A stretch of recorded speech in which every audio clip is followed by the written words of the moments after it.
plantações de banana em Cariacica ainda sofrem os efeitos da seca. Tem produtor que perdeu 90% da colheita. Não teve chuva, as plantas ficaram fracas e a produção caiu drasticamente. Cooperativas agropecuárias crescem no estado, representam 40% de toda a movimentação econômica do cooperativismo capixaba. Parte desse resultado volta para o cooperado em forma de capital social. 40 cidades do Espírito Santo têm mais gado do que gente. De 2020 para cá, o número de bovinos aumentou em 5% no território capixaba. Granja em Santa Maria de Jetibá, região serrana do estado, faz processamento e vende ovo líquido. O ovo já vem fora da casca, já vem pronto para ser consumido. Agricultor de Cariacica investe no cultivo da pimenta mais ardida do mundo. Tudo começou com uma brincadeira, eu ia no churrasco, levava uma pimentinha, cortava, ninguém conseguia comer nada. As cooperativas agropecuárias capixabas foram responsáveis em 2021 por um movimento de 3,4 bilhões de reais. Para entender a importância do cooperativismo, fomos conversar com produtores e cooperativas do agro capixaba.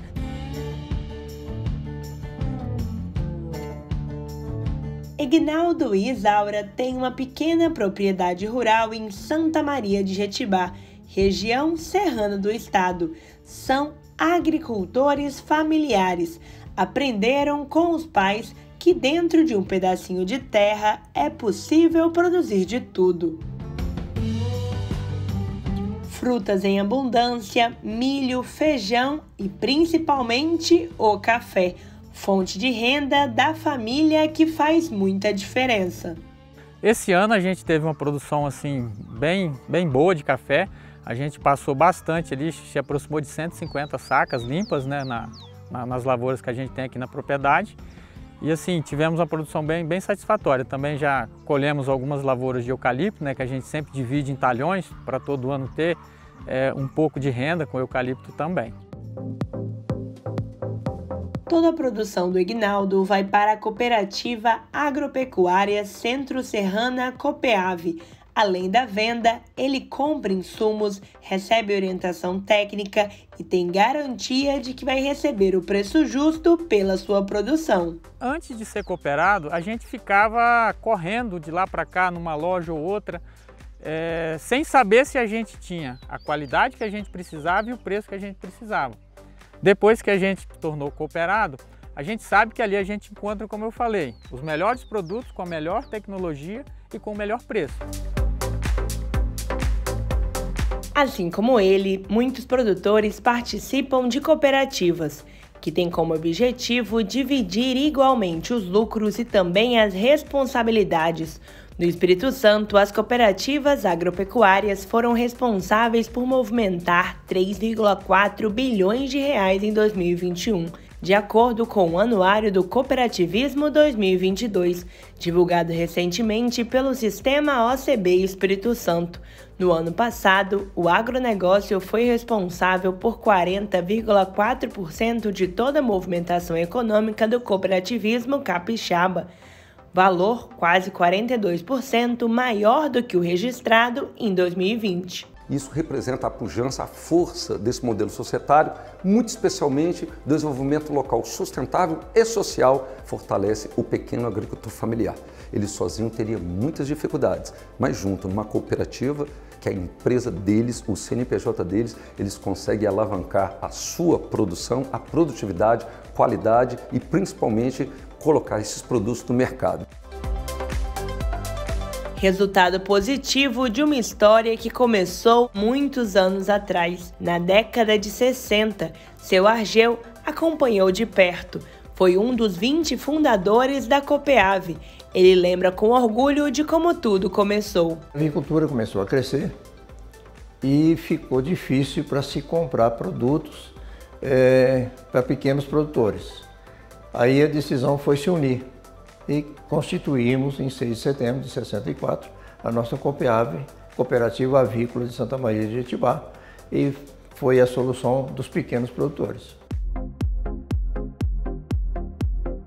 A cooperativa mudou o cenário da cidade e trouxe desenvolvimento para Santa Maria de Jetibá.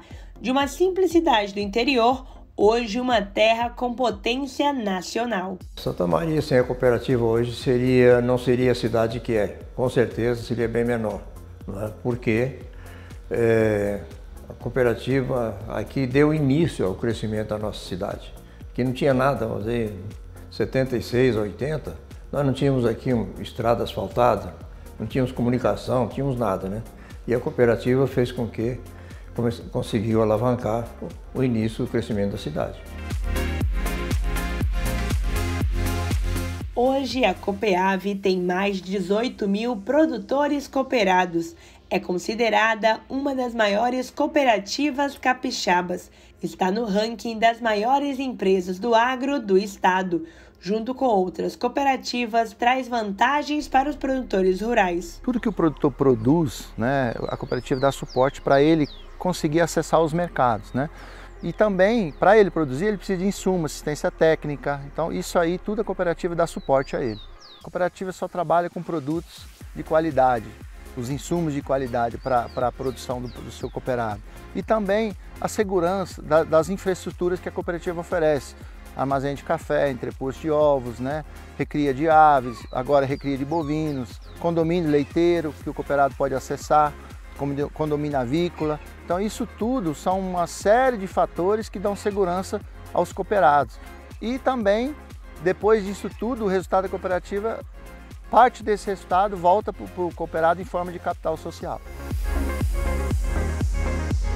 Com a segurança de venda da produção, Isaura até largou a sala de aula, foi para o campo e não se arrepende. Hoje consegue estar com a família e mostra o quanto o agro pode dar qualidade de vida e também retorno financeiro. Até 2011 eu dei aula, depois eu desisti de dar aula e comecei a ajudar o meu marido na roça e não desisti mais. A gente sente orgulho, né? Porque se alimentar outras famílias, produzir um café assim um pouquinho melhor às vezes, né? A gente fica orgulhoso. Hoje no estado existem 119 cooperativas, 610 mil cooperados e quase 10 mil colaboradores, envolvendo direta ou indiretamente 1,6 milhões de pessoas em solo capixaba. Com patrimônio líquido de 5,6 bilhões de reais, as cooperativas capixabas têm hoje 21,1 bilhões em ativos totais.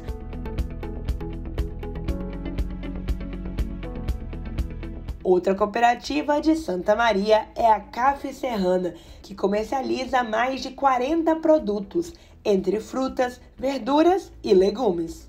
A gente tem hoje em torno de 160 associados e escoamos em torno de 1.000 a 1.500 toneladas de produtos por ano. As cooperativas trabalham de uma forma organizada e também tudo que é gerenciado através da cooperativa, junto com as famílias, então isso gera uma garantia muito grande, uma estabilidade que a gente pode trabalhar junto com as famílias e também como gerar mais renda para as famílias. A cooperativa auxilia produtores de toda a região serrana do estado, famílias como a do Marcelo, agricultor familiar que produz chuchu, abacate, aipim, gengibre e alface. Desde novo, Marcelo percebeu que a agricultura e o cooperativismo seriam um futuro para ele. O agricultor fica tranquilo em saber que o que produz será comercializado pela cooperativa e chegará na casa de famílias em todo o país. É uma coisa mais garantida, mais certa assim, né? Vamos supor, você vender na rua, muitas vezes você não acha mercado, aqui não, aqui você planta, já você sabe que você vai entregar, você tem suas entregas certas, né? Quais são os planos para o futuro? Com certeza, para o futuro é plantar mais, fazer a CAF crescer mais, né, e ganhar mais mercado ainda. O cooperativismo capixaba vem ano a ano demonstrando a capacidade de contribuir para o desenvolvimento sustentável nas cidades e no campo, gerando renda e emprego para muitas famílias. O cooperativismo hoje, para mim, na minha visão, ele é tudo, principalmente para a agricultura familiar. Eu acho que a agricultura familiar e o produtor rural em geral, que ainda não experimentou o cooperativismo, tem que procurar e experimentar, porque para a gente é toda a diferença, tanto na segurança, no armazenar os nossos produtos e na segurança que a gente vai receber aquele produto de qualidade.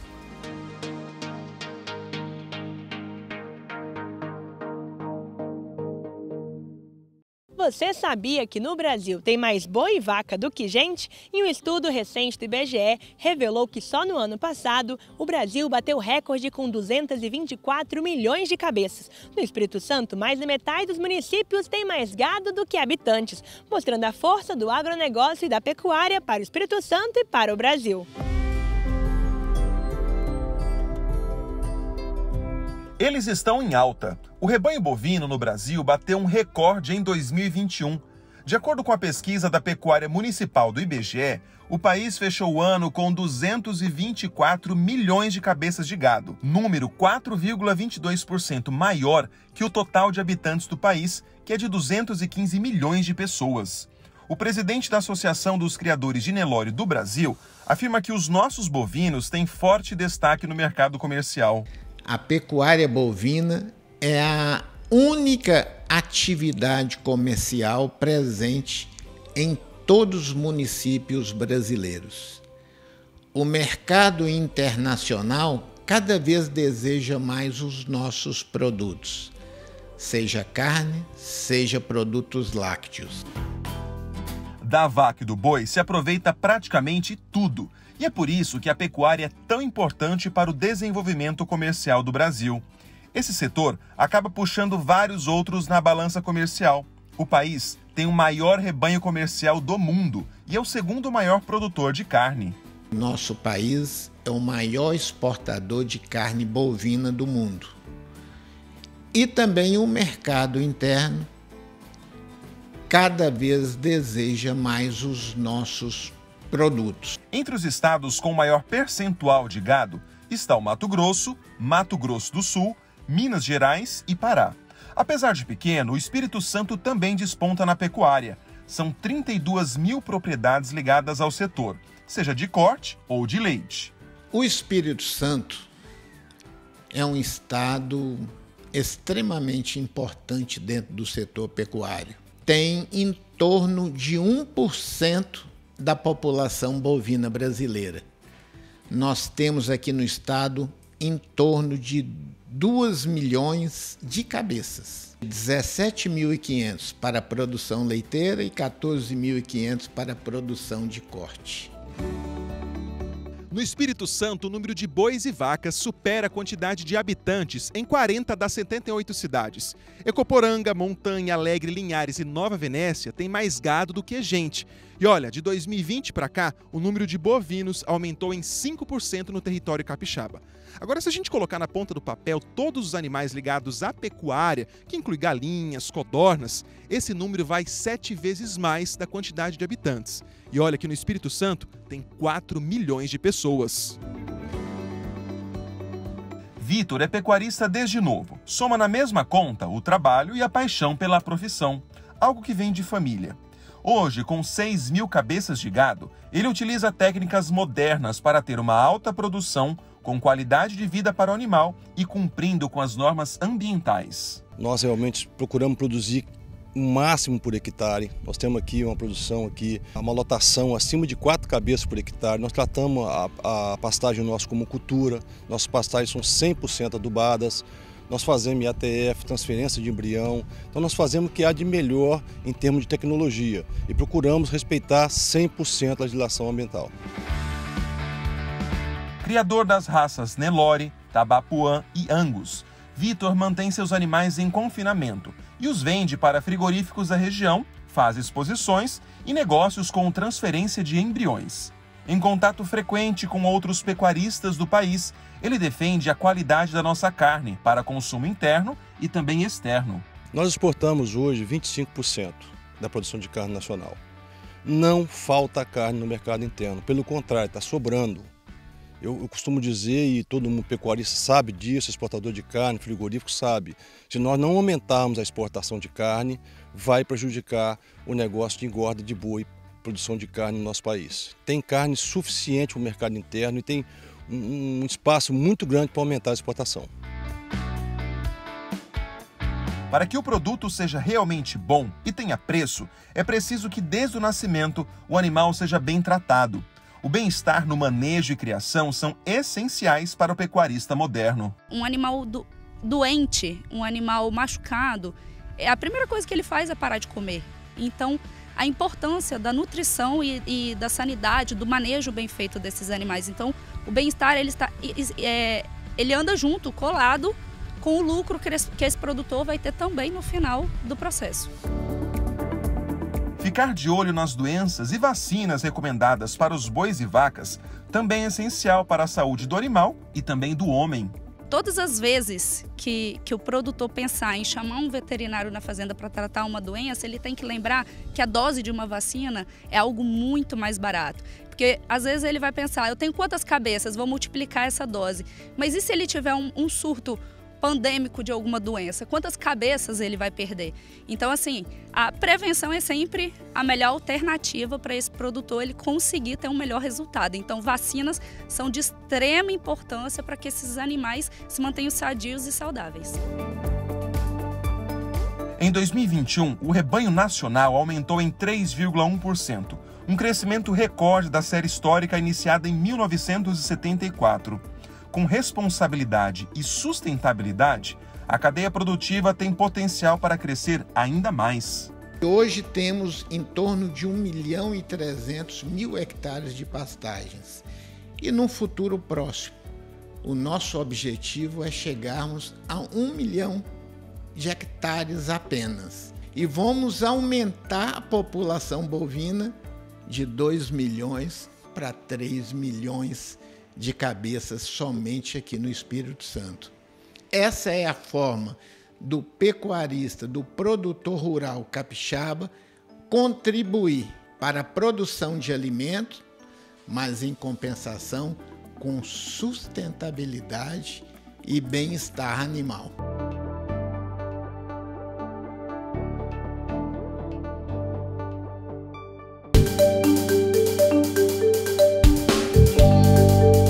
Chegou a hora do quadro Especialista Responde. Muitos produtores têm optado pela diversificação de culturas. E uma cultura que tem sido muito implementada é a cultura do mamão. Mas existe uma dúvida, será que eu posso ser um produtor de mamão?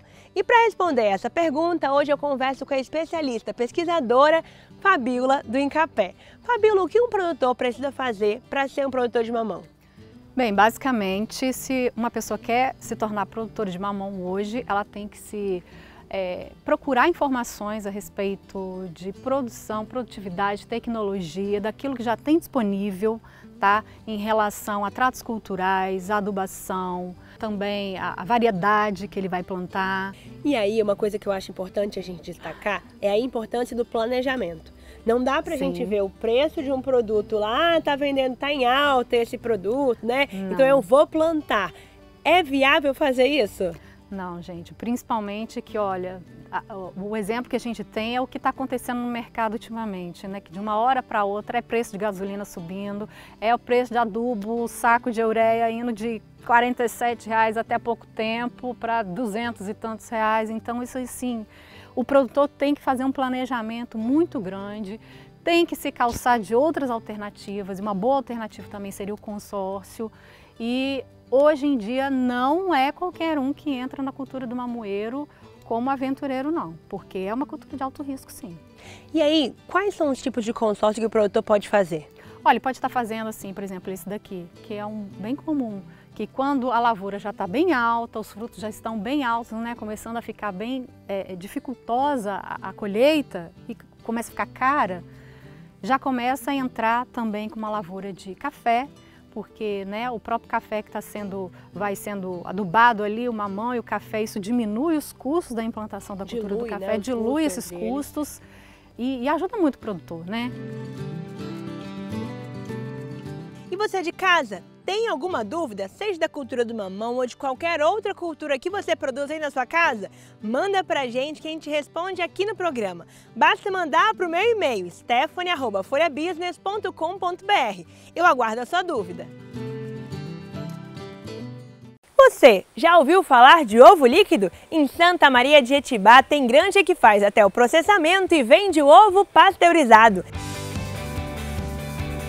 Ingrediente fundamental na cozinha e com propriedades nutricionais, o ovo se tornou um dos alimentos mais presentes na mesa do brasileiro. O aumento do seu consumo se deve principalmente pela alta inflação do país e pelo valor da carne vermelha. Com a maior procura, o preço também sobe. Só nos últimos 2 anos, o aumento da dúzia de ovos foi de 200%, segundo o Instituto Brasileiro de Planejamento e Tributação. Aqui no Espírito Santo, o mercado avicultor está em alta. O estado responde por quase 10% de toda a produção brasileira de ovo. Mas hoje o foco da nossa reportagem não é nem o frango e nem o ovo in natura da galinha. A novidade mesmo é essa aqui, ó, ovo líquido. Você já ouviu falar? Dentro dessa caixinha de Tetra Pak de 1 kg, gente, tem ovo integral pasteurizado. É a clara e a gema batida, tudo junto, pronta para ser usada. Bora conhecer essa novidade? Nesta indústria em Santa Maria de Jetibá, considerada a capital nacional do ovo, a produção começou na década de 70 com a venda do ovo in natura em um galpão. Hoje, são 3 granjas com mais de 3 milhões de galinhas e há 8 anos, eles passaram a investir também na produção do ovo pasteurizado. A produção de ovo líquido ela veio para trazer uma comodidade e um benefício para o nosso consumidor de ovo líquido, que são as transformadoras, as padarias, as fábricas de pão de queijo, as indústrias, as fábricas de maionese. Então o ovo já vem fora da casca, já vem pronto para ser consumido. Hoje a nossa produção de ovo líquido representa 10 a 15% do nosso faturamento. A produção do ovo líquido acontece com os ovos tipo B, aqueles que são limpos, mas estão um pouco trincados, com alguma mancha na clara ou na gema, ou ainda que tem uma casca mais fina. Nesta indústria são processados 100 mil ovos por hora, que vêm tanto da própria granja quanto de produtores da região. Assim que chegam, os ovos passam por uma máquina que faz a recepção do alimento. Na segunda fase, se faz a quebra do ovo e a separação da clara com a gema. A indústria vende o ovo líquido integral, ou seja, todo o conteúdo do ovo, e também a separação, só a clara ou só a gema. Um processo bem interessante e também prático, já que essas vendas são destinadas a outras grandes empresas, do ramo de massas, doces, pães, condimentos, entre outras. Possui as mesmas propriedades do ovo in natura. Ele possui características químicas, fisicoquímicas e também microbiológicas semelhantes. Porém, ele já vem de uma forma mais prática e segura para o consumidor. Na terceira etapa da produção, que é toda mecanizada, acontece a pasteurização do ovo. Ele passa por processos rigorosos de resfriamento, para que tenha a conservação necessária e possa ser usado mesmo depois que não esteja mais na casca. Cada ovo é processado em 3 minutos e meio. Todo o controle do processo de pasteurização. Nele a gente tem que levar em conta principalmente a temperatura e o tempo, porque ela vai agir diretamente nos micro-organismos patogênicos que podem crescer nesse tipo de alimento. A gente chegou na última etapa de produção, dessa linha de produção. E olha, para entrar nesta área aqui da indústria, a gente está usando uma roupa toda especial por questão de higiene e segurança. Até minha barba ela tem que estar protegida. O ovo que a gente viu lá no começo da reportagem, aquele ovinho branco, agora ele vai virar isso aqui, ó, ovo em líquido. Esse material ele já foi pasteurizado, separado a clara da gema e agora fica nessa embalagem aqui de 5 quilos. Só aqui dentro, gente, tem mais de 100 ovos. São 40 toneladas de ovo líquido produzidos todos os dias, vendidos tanto em pacotes de 5 quilos quanto em caixinhas Tetra Pak de 1 quilo ou ainda em tonéis de 1.000 litros. Um processo que requer cuidado na seleção, manejo e também no transporte. A gente dá prioridade na seleção do produto, né? Desde o produto que é produzido aqui dentro da granja e o produto que a gente recebe de fora. Hoje a gente recebe ovos in natureza de produtores, pequenos produtores aqui da região, para ser pasteurizado aqui na indústria. Então o principal é a seleção desses produtores e do produto. A venda do ovo líquido capixaba atende os mercados do próprio estado e do Rio de Janeiro e Minas Gerais. A fiscalização da empresa fica por conta do Ministério da Agricultura. Eles cobram muito a questão da rastreabilidade, controle de praga, higienização, desde o colaborador até a área industrial. Nós somos fiscalizados pelo Ministério da Agricultura, numa média de a cada 6 meses. O Dia Mundial do Ovo foi comemorado no último dia 14, data para entendermos a importância desse que é considerado o segundo alimento mais completo para a saúde humana. Por enquanto, o ovo pasteurizado e refrigerado só é vendido para grandes empresas, mas essa novidade vai chegar em breve aos supermercados da região, para que o consumidor também tenha acesso a essa praticidade. A expectativa para o próximo ano é a gente crescer a nossa produção de ovo líquido em 10% a 15%. E nesse crescimento vamos ter uma novidade. A gente vai lançar o omelete, que a dona de casa vai comprar lá na caixinha no supermercado. É só abrir a caixinha e botar na frigideira, que a omelete está pronta.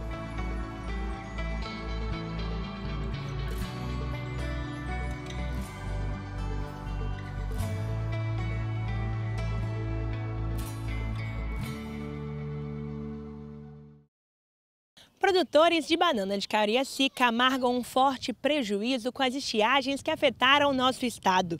Teve produtor que perdeu até 90% na hora da colheita. A esperança é que agora, com a mudança de estação, a gente tenha novamente bananas grandes e bonitas para a próxima safra.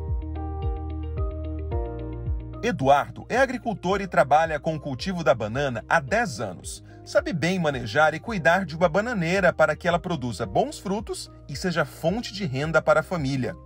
Mas sem água é praticamente impossível que a planta cresça e se desenvolva.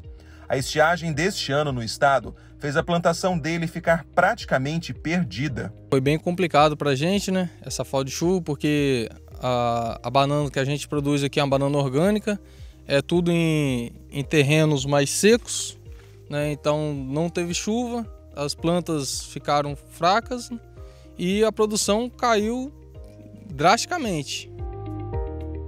Produtor de banana prata orgânica, Eduardo conta que com a falta de chuva, algumas bananeiras até deram frutos, mas acabaram abortando o seu fruto.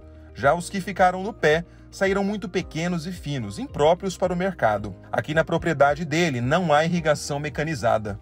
Na nossa região, boa parte, né? Não todos, tem alguns ainda que dá, né? Mas boa parte não tem como, porque não tem água na parte de cima do terreno, né? Que os terrenos são bem altos, né? E não tem como irrigar. E trazer água de baixo para cima fica muito caro, né? 54% de Cariacica, onde Eduardo mora, é de área rural. E um dos cultivos mais importantes do município é a banana orgânica. Os produtores da região investem na cultura para vender tanto no comércio local, quanto para os programas do governo e associações de beneficiamento da fruta, que faz banana chips, banana caramelizada, doce de banana, chocolate de banana. Essa associação aqui mesmo é formada só por mulheres e comercializa diversos produtos da banana. A falta de chuva afetou a produção aqui também. Com a pouca oferta de bananas de Cariacica, Vera Lúcia teve que recorrer a agricultores de outros municípios. Só de área plantada no estado de bananeiras são 29 mil hectares, com rendimento anual de quase R$500 milhão. A maioria, né, da produção que a gente trabalha aqui, da matéria-prima, é daqui mesmo, da nossa região, que aqui é abundante, né, na produção de banana. Mas como, por causa dessa estiagem, a gente já está recorrendo ao município vizinho, né? Para poder, igual o Santo Leopoldino, para poder atender aqui a nossa demanda. Só de área plantada no estado de bananeiras são 29 mil hectares, com rendimento anual de quase R$500 milhão. Cariacica está entre os 20 maiores produtores de banana do estado. A produção da banana orgânica é muito característica por aqui e, olha, representa a principal atividade econômica de muitos agricultores locais. Com a volta das chuvas, já que a primavera chegou, a expectativa é que para o começo do próximo ano se volte a ter uma boa produção, a produção dentro da sua normalidade. Boa colheita e produtos mais graúdos. Notícia boa por aqui. A estiagem está diretamente ligada com a produção agrícola, não é exclusividade do setor da bananicultura nessa hora sentir os efeitos. Contudo, como em Cariacica a banana tem uma expressão muito grande na produção agrária, o município sentiu e muito, porque a produção caiu gigantescamente. Isso afeta a produção, a comercialização e toda a cadeia. Típica de regiões tropicais, a banana é uma fruta que traz diversos benefícios para a saúde, como fornecer energia para o corpo, reduzir a pressão arterial, evitar câimbras musculares, uma fruta característica da mesa do brasileiro. Ela necessita de água, de adubação, de tratos culturais e quando tudo isso é feito, ela responde também muito bem, né? O que mais afeta a banana aqui para nós, na verdade, em excepcionalidades diferentes dessa que foi a falta d'água, é o clima, porque quando esfria, ela para de produzir o fruto grande, o fruto bonito. Então, o período frio é mais difícil encontrar uma banana de qualidade. Fora isso, tendo os tratos, adubação e água, a produção é o ano inteiro e em boa qualidade. Wanderson ainda orienta os agricultores para um bom cultivo dessa fruta. A falta d'água evidenciou muitos problemas nesse período de estiagem. Contudo, como toda cultura agrícola, é necessário que sejam feitos os processos de correção do solo, de adubação, de calagem. Então a orientação é sempre mantenha ativo e em dia a sua análise de solo com acompanhamento de um técnico, porque se tiver água, mas faltar comida, que são os adubos, então a produção também fica comprometida. Então a água está vindo, se o adubo vier também, a produção nesse prazo aí, 8 meses, 1 ano, tomara Deus, se restabelece. Produtor de banana há 30 anos, Sérgio tem na cultura sua principal fonte de renda. A produção esse ano caiu 90%. Em 2021, ele chegou a colher 40 toneladas, mas até dezembro deste ano, a expectativa é que a colheita não passe das 4 toneladas. O cacho da banana até chega a sair, mas sem tamanho e massa suficiente para ser vendido. Esse ano foi um ano de poucas chuvas e no caso de fevereiro, né, para cá, até agosto choveu pouquíssimo. E essa perca de banana que a gente está comentando agora, porque o cacho de banana que saiu nesse período, né, que nasceu o cacho, nesse período sem chuva, aí no caso foi perdido. Ele acaba não dando banana, ele não engrossa. Aí ele foi eliminado. De acordo com o Incaper, as chuvas regulares vão começar no estado a partir dessa segunda semana de outubro. Sinal de esperança para o homem do campo, que vai voltar a plantar e colher em abundância. Dar os tratos necessários, que a gente não pôde tratar antes por causa da estiagem. Quanto mais você mexia, pior ficava. Então a gente teve que segurar, né, o trato e agora vamos voltar. Que se Deus quiser, agora para frente a coisa anda. Se chover bastante no final do ano agora e começar o ano que vem com as chuvas boas, a partir do inverno já vai ter uma banana melhor. De abril em diante, praticamente, já vai começar a dar um produto melhor. Vamos agora ao giro de notícias da semana.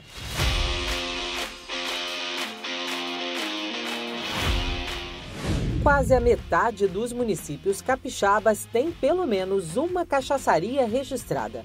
É o que mostra o Anuário da Cachaça 2021, divulgado na última quinta-feira pelo Ministério da Agricultura. São 64 cachaçarias espalhadas em 37 cidades de norte a sul do Espírito Santo. Segundo o levantamento, o número de municípios com pelo menos uma cachaçaria registrada cresceu por todo o país. Passou de 586 em 2020 para 611 em 2021.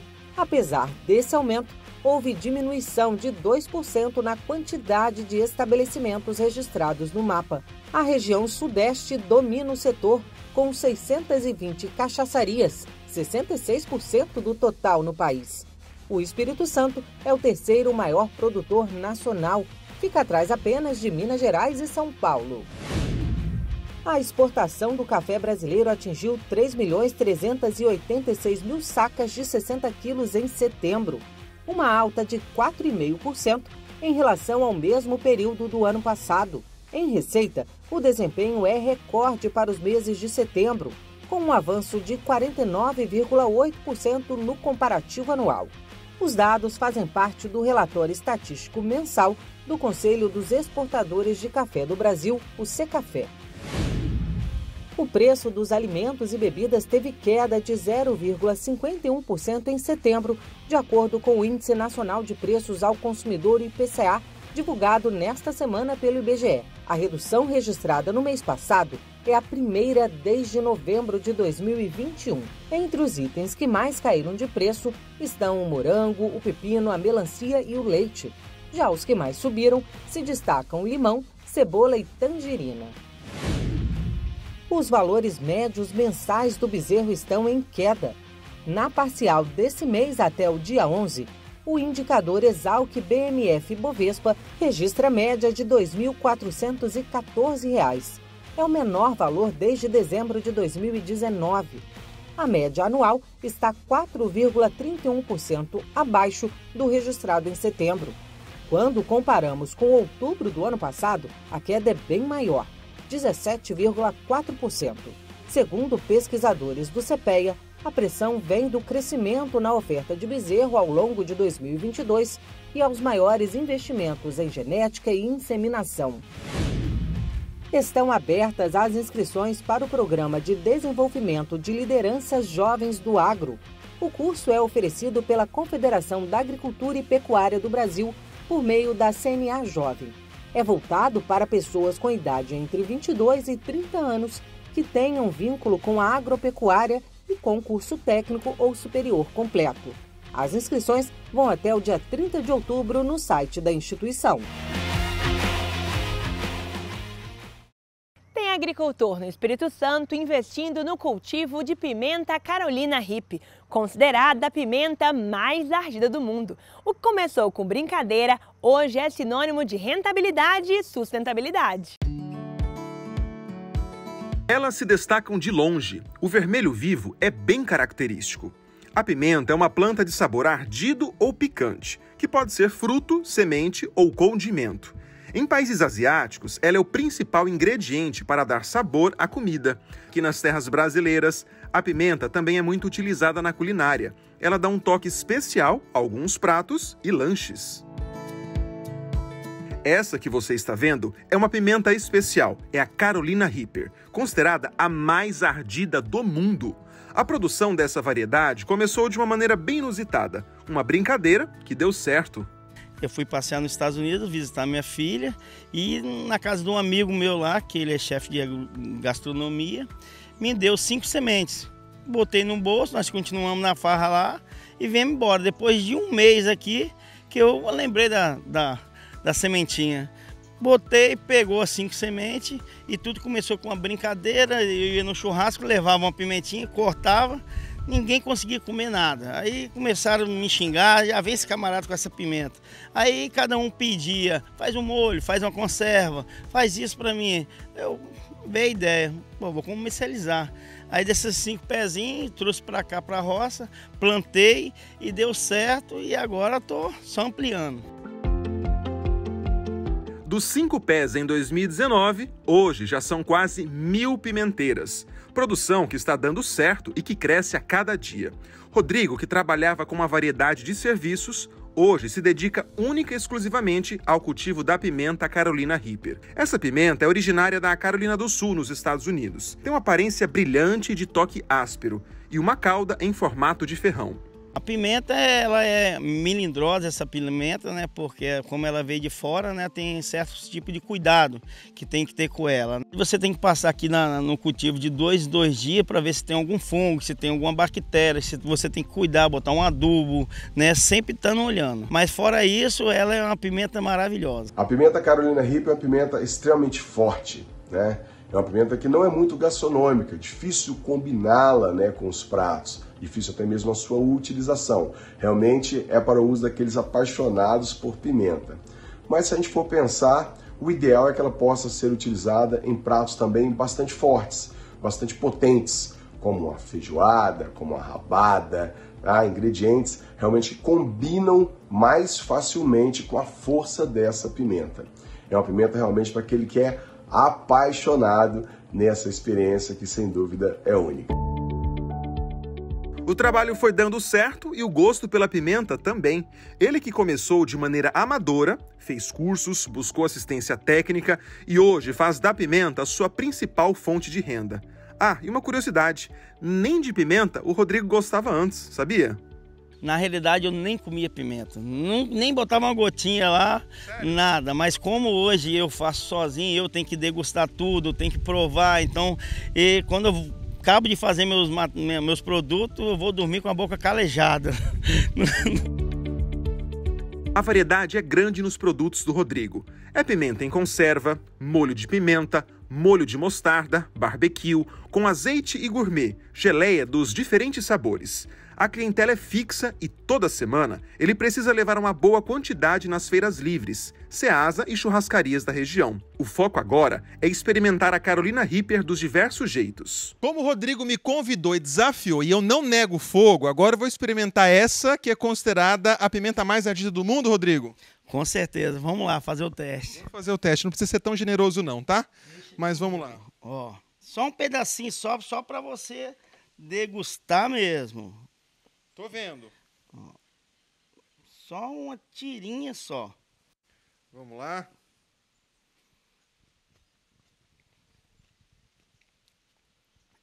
É forte. É forte mesmo, é uma das mais ardidas. Vai fazer efeito ainda. Ela vai fazer efeito? De fato, ela faz jus ao nome. Eu vou pedir um pouquinho de água. Olha, é ardida mesmo, viu? E se o gosto dela é forte, o comércio dessa pimenta também é. O quilo chega a custar R$ 150. Para incentivar outros produtores a apostarem nessa cultura, em Viana, na Grande Vitória, existe um projeto municipal de cultivo de mudas para doar a pequenos agricultores. A ideia é o seguinte, a gente trazer mais uma oportunidade para os nossos pequenos produtores rurais, né? Que vai ter essa opção pela Secretaria de Agricultura, ser criativo aqui e trazer novas rendas, né, para essas pessoas que estão passando por um período difícil, de uma seca, né? Então a pimenta seria uma segunda opção, talvez ali, de renda para essas pessoas, né? No viveiro municipal, as mudinhas ainda estão se desenvolvendo. O projeto começou há apenas 4 meses. Dessas 200 mudas, espera-se em breve a chegar a 1.000 e assim multiplicar a cultura entre os produtores da região. Essa pimenta Carolina Reaper, ela veio da Carolina do Sul, foram um cruzamento de 2 espécies que o americano fez e aí surgiu então essa espécie que é a Carolina Reaper. Ela pode ser cultivada em solos, em canteiro ou até mesmo em vasos também. Geralmente, quando se utiliza ela em solos, em canteiros, ela pode atingir até 1 metro de altura. O que ela geralmente mais precisa mesmo é de um solo fértil, bastante luz direta também, e um solo bem drenado, para não ter aquele encharcamento de água, porque ela é bem tolerante à seca. A pimenta mais ardida do mundo já tem espaço garantido em solo capixaba. Oportunidade para mais pessoas cultivarem, comprarem e experimentarem essa variedade.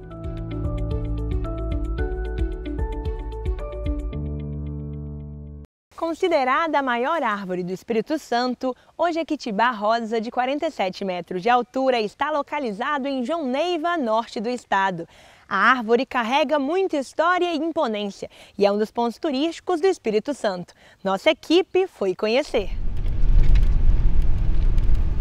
Bem no centro da cidade, já tem placa indicativa. O Jequitibá rosa é ponto turístico por aqui.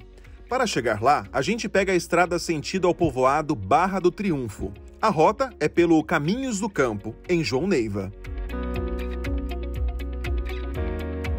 Para chegar ao Jequitibá rosa, só a pé, de carro traçado ou a cavalo. A estrada é bem íngreme e com muitas pedras. Se chover, é melhor deixar o passeio para um outro dia.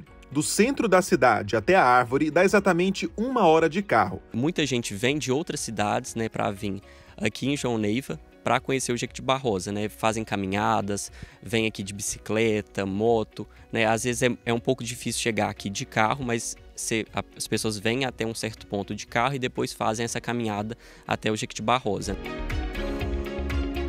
Para quem quer visitar, seja sozinho ou em grupo, uma recomendação é importante. A gente orienta que, primeiramente, que passe na prefeitura ou procure a Defesa Civil, dizendo que vem, né? Porque devido ao difícil acesso do local, fica difícil se caso a pessoa sofrer um acidente, alguma coisa, e a gente não estar ciente. Depois do longo percurso, a gente chega ao famoso Jequitibá rosa, espécie que está entre as maiores árvores da Mata Atlântica. E não tem como não ficar encantado com esse fruto da natureza. A gente olha para cima e até se perde. A árvore é muito grande e seu tronco é robusto. O momento é para apreciar. O Jequitibá rosa de João Neiva está na propriedade do seu Juarez Polese. Ele comprou o lote há mais de 20 anos para preservar o meio ambiente. Lembra de muita história que envolveu o Jequitibá. Teve gente que até já quis cortá-lo. Porque foi há uns 30, 40 anos atrás, eles fizeram uma... O madeireiro está derrubando a madeira aqui e foi que com 3 dias já estava pronto para derrubar a árvore, o Jequitibá. E aí, como é que foi? O Ibama mesmo, né? Que veio aqui e trancou. Aí não pôde mais derrubar. E o senhor se orgulha de ter na sua propriedade a maior árvore do estado? Tenho orgulho, que é uma árvore muito bonita. A Josileia, filha do Juarez, nasceu por essas terras e guarda com carinho os momentos ao lado desse ponto turístico do Espírito Santo. Desde sempre eu venho visitar e a gente, assim, sempre preserva, né, para manter, para sempre ser o ponto turístico, né, do nosso município. Para entrar na área onde está plantado o Jequitibá rosa, não precisa pagar nada, é gratuito.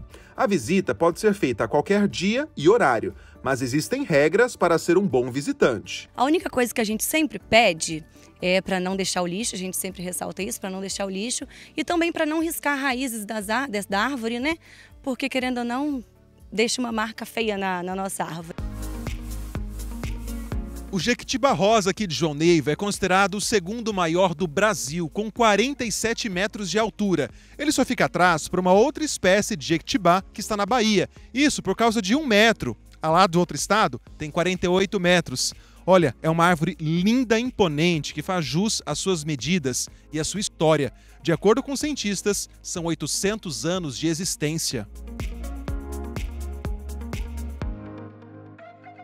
Se de baixo o Jequitibá já chama a atenção pelo tamanho, do alto ele se destaca pelo verde mais vivo e as copas mais largas. O Jequitibá rosa ele é uma árvore que ele tem grandes raízes, né, uma raiz muito profunda, então ele consegue sequestrar muito carbono também da atmosfera. Então é uma característica muito importante dessa árvore, essa capacidade que ele tem de sequestrar carbono e de contribuir positivamente, né, para frear o aquecimento global. Ela tem essa denominação, né, Jequitibá rosa, devido à sua floração que acontece entre dezembro e fevereiro e tem essa tonalidade mais rosa das suas flores.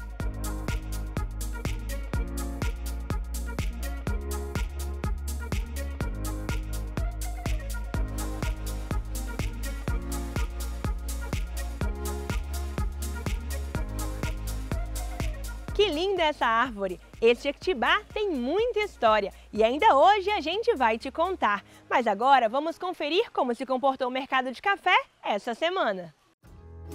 O café Conilon tipo 7 abriu a segunda-feira na Coabriel, sendo negociado a R$ 670 a saca. Quarta não teve cotação por conta do feriado. O grão fechou a sexta em R$ 640, uma queda de 4,4% na semana. O Conilon tipo 78 abriu a segunda em R$ 665 e fechou em queda, R$ 635 a saca, redução de 4,5% na semana. O Conilon tipo 8 na Coabriel abriu a segunda-feira sendo negociado a R$ 680. Na sexta também caiu, foi para R$ 630, uma baixa de 4,5% na semana. Intervalo rapidinho e no próximo bloco a gente continua a nossa visita ao maior Jequitibá rosa do estado, o segundo maior do país. Não saia daí, o Agrobusiness volta já.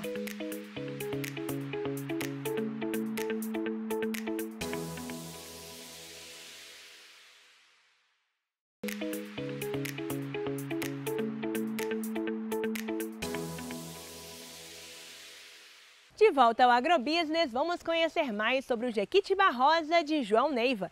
Ele é considerado o segundo maior do país, tem 47 metros de altura e 800 anos de existência. Apesar de ser uma árvore tão grande, é uma espécie que não é muito resistente a vírus e insetos, além de estar na lista de extinção. Infelizmente, o Jequitibá rosa está numa lista de extinção aqui no Brasil, então não tem muitos exemplares do Jequitibá rosa. E também devido a algumas características do jequitibá, ele tem alguns organismos e vírus, insetos que podem comprometer o seu crescimento, então por isso não tem tantos exemplares conseguindo atingir uma maior idade, maior porte aqui no Brasil. E devido também ao grande uso na construção civil, em alguns calçados, né, são feitos a partir da madeira do jequitibá, então devido a esse intenso uso, ele está ameaçado de extinção. E para quem estiver pela região, fica o convite para conhecer este, que é o maior exemplar da espécie aqui no Espírito Santo. A gente às vezes vem com alguma escola, algum grupo de pessoas para vir aqui visitar, né, que é muito importante isso para o município, né, para as pessoas, e toda vez que eu venho aqui me traz um pouco de paz. Então assim, acho que todo mundo tem a oportunidade de vir aqui também, curtir um pouquinho e ter essa experiência. Quem não veio ainda, o convite fica feito? Fica feito para todo mundo vir aqui, ter uns minutinhos de paz aqui em meio à natureza, o Jequitibá Rosa. Aqui é um lugar de paz, um lugar de sossego. Eu acho que é por causa disso também que, além da nossa árvore, do nosso Jequitibá ser a referência da árvore mais grossa, né, do estado, acho que essa tranquilidade, né, essa paz, eu acho que faz com que os visitantes venham direto aqui. Símbolo de estudo científico, paz e visita turística, o Jequitibá Rosa, que está em João Neiva, nos ensina muitas lições. E para que mais gerações possam conhecer dessa beleza natural, o maior símbolo de todos precisa ser o da consciência ambiental. Turismo e preservação. Esse é o grupo que nos acompanhou para essa matéria, 12 pessoas.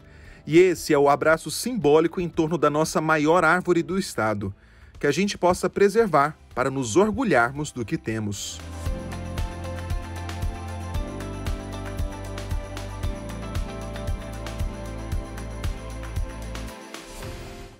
Com a preservação da natureza, todo mundo sai ganhando, inclusive os produtores rurais. E aqui no Agrobusiness a gente sempre te mostra todas as tendências da sustentabilidade, como produzir de forma harmônica com o meio ambiente.